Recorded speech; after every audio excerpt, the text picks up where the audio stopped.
अच्छा हाँ। मैम को कुछ एक ही में करना है, काट काट के करेंगे फिर।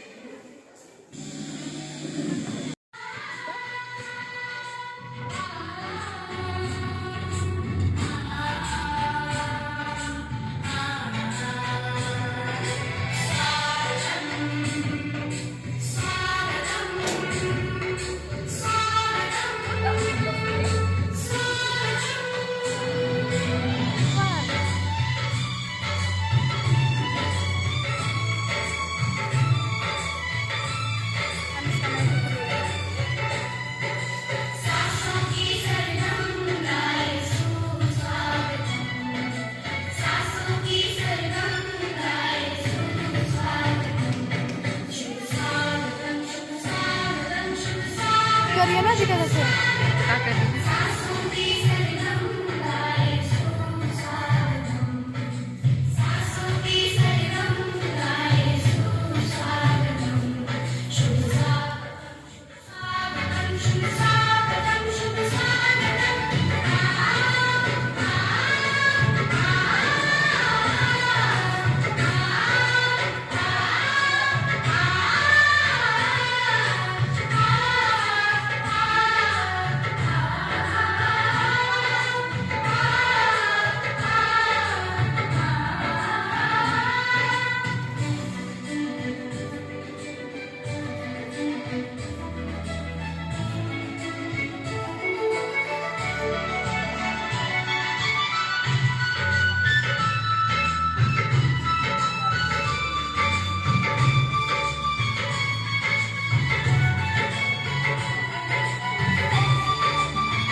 हम लोग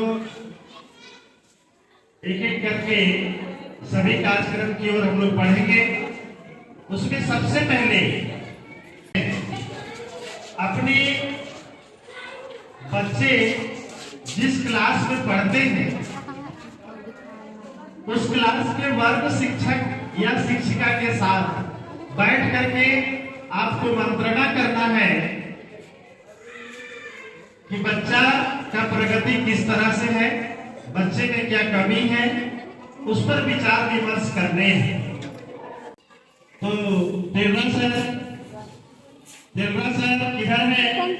आप पहला, दूसरा और तीसरा क्लास के अभिभावकों के साथ बात विचार करें। रवि सर जहां बैठे हैं 8 क्लास के पढ़ने वाले जितने बच्चे हैं उनके अभिभावक उनके पास जाकर विचार विमर्श करें। और 4, 5 और 7 3 क्लास के बच्चों के अभिभावक हमसे मिले। 4, 5 और 7 3 क्लास के बच्चों के अभिभावक हमसे मिले। और 6 क्लास में पढ़ने वाले बच्चों के अभिभावक रीता मैम से मिले। 8 क्लास वाले रवि सर से मिले। और 9th क्लास में पढ़ने वाले बच्चों के अभिभावक प्रभास सर से मिले। और 10th क्लास में पढ़ने वाले बच्चों के अभिभावक मनिका मैम से मिले और विचार विमर्श करें और अपनी बातों को रखें, है ना, ताकि हम लोग समझ पाए कि बच्चे में क्या कमी है, शैक्षिक प्रगति किस तरह का है, उसका घर में व्यवहार कैसा है, हम लोग जाने और उसी अनुकूल उससे व्यवहार करें।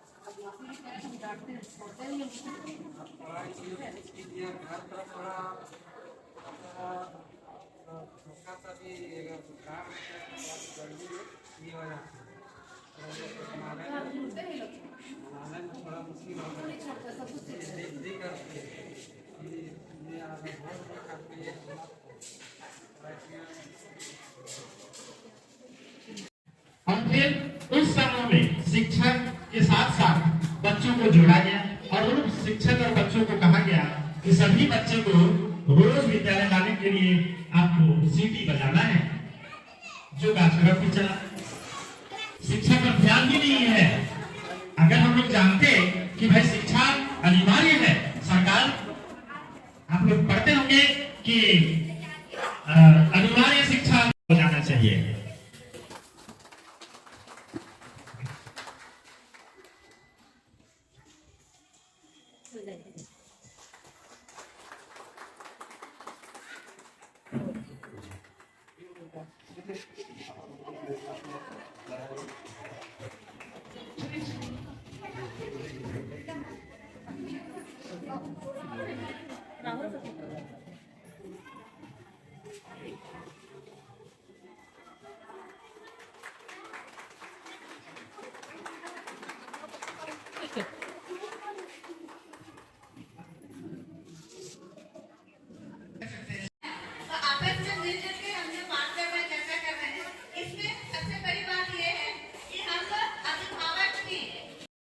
मेरे आदरणीय शिक्षकगण और सबसे जागरूक हमारे अभिभावक हैं, है ना। यहाँ पर कुछ अभिभावकों को सम्मानित किया गया, लेकिन आप भी सम्मान के पात्र हैं, क्योंकि इतने बच्चों में से आप ऐसे जागरूक अभिभावक हैं जो आज यहाँ उपस्थित हुए।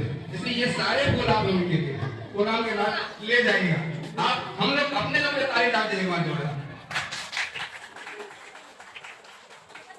विनम्रता यह है कि मेरे क्लास में ज्यादा किसी ने कुछ पूछा नहीं। मुझे ऐसा लगता है कि जैसे यहाँ पे हम देख रहे हैं, सबको काम है, माँ को भी काम है, पिताजी को भी काम है, सबको पैसा कमाना है, लेकिन सबसे बड़ा दौलत आपका बच्चा है। ये कहावत भी है, पूत सपूत होता धन संचय, पूत सपूत होता धन संचय। अगर आपका बच्चा योग्य निकलता है तो आपका सबसे बड़ा सहारा होगा। आप जितना परेशान अपने आप में हैं, पैसा कम हुआ, घर में ये नहीं है, वो नहीं है, इसके पापा ये करते हैं, वो करते हैं, आपने उसको जन्म दिया है। जन्म के बाद सबसे बड़ा आपका रिस्पॉन्सिबिलिटी स्टार्ट होता है। जरूरत भी नहीं है, ऐसा अपने हिसाब से पढ़ा रहेगा। बच्चे अगर बढ़िया से जो भी पढ़ा रहे वो बढ़िया से सीख लेंगे तो कोई भी कंपनी में आराम से कंप्यूटर से रिलेटेड जो भी चीज होगा वो जॉब कर लेंगे। मैं खुद इससे पहले कहीं और कंपनी में काम करता था, तो कंपनी में क्या जरूरत पड़ता है कंप्यूटर का,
सीखेगा, है ना?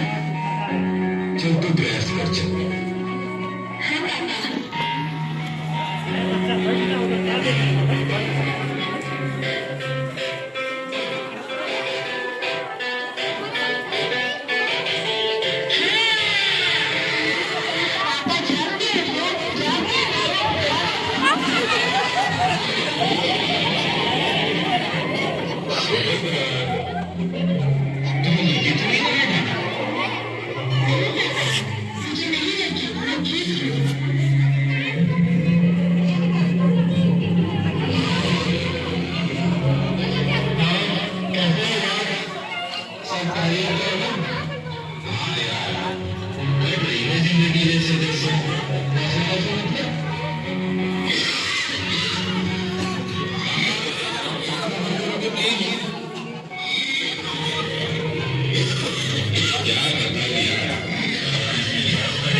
इनकी छोटी सी छोटी चीजों का ख्याल हमें रखना पड़ता है।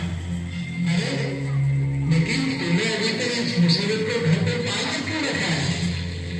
मतलब अरे मतलब साफ साफ है यार, मैंने तो अपनी मुसीबत मतलब अपने माता पिता को कब से बाहर निकाल दिया।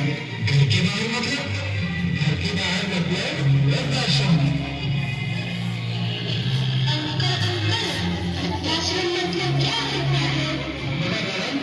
वृद्धाश्रम मतलब जहाँ बूढ़े लोगों को रखते हैं, जैसे कि तेरे दादाजी, तेरे पापा तेरे दादाजी से परेशान हैं, उन्हें वहाँ वृद्धाश्रम में छोड़कर आए थे। मैंने भी अपने मम्मी पापा को वहीं रखा है। सही बात बताई आपने, ये बात मेरे दिमाग में क्यों नहीं आई आप लोगों? मैं भी अब ऐसे ही करता हूँ, पिताजी को वृद्धाश्रम छोड़ के आता था, परेशान करके रखा ही नहीं। अच्छा तो ठीक है यार, चलता हूँ क्योंकि ऑफिस में जाना है। ठीक है यार, बाय, मिलते हैं।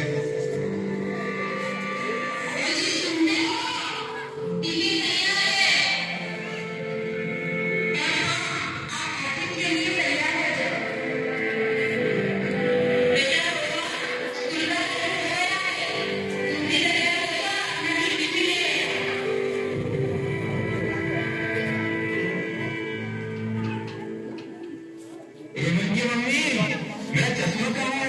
जरा ढूंढ के तो देना।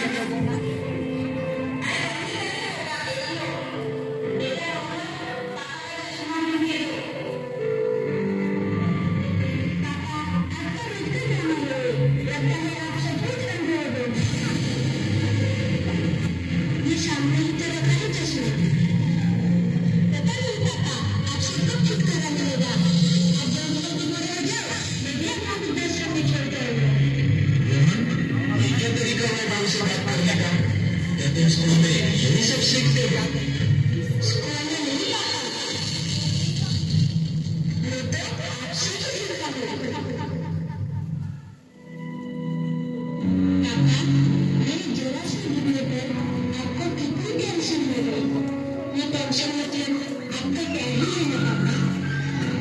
तो बचपन में आपके पापा भी आपको ऐसे ही प्यार करते होंगे ना?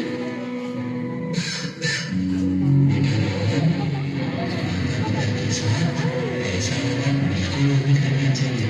माता पिता तो करते हैं, होते हैं, उनका हमें आदर करना चाहिए। दादाजी, अभी तो मेरे पापा के पापा हैं, इसलिए आप आदर क्यों नहीं करते?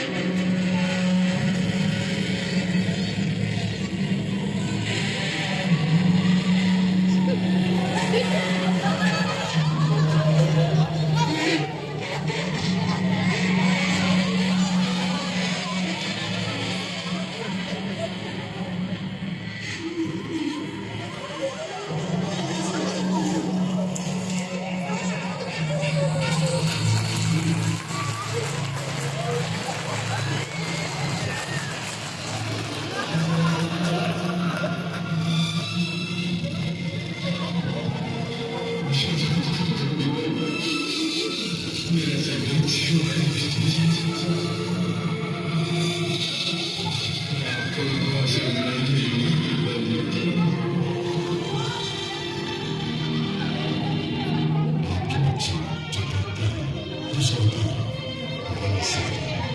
बच्चे की पहली शिक्षा घर से शुरू होती है। आपका घर, आपका परिवार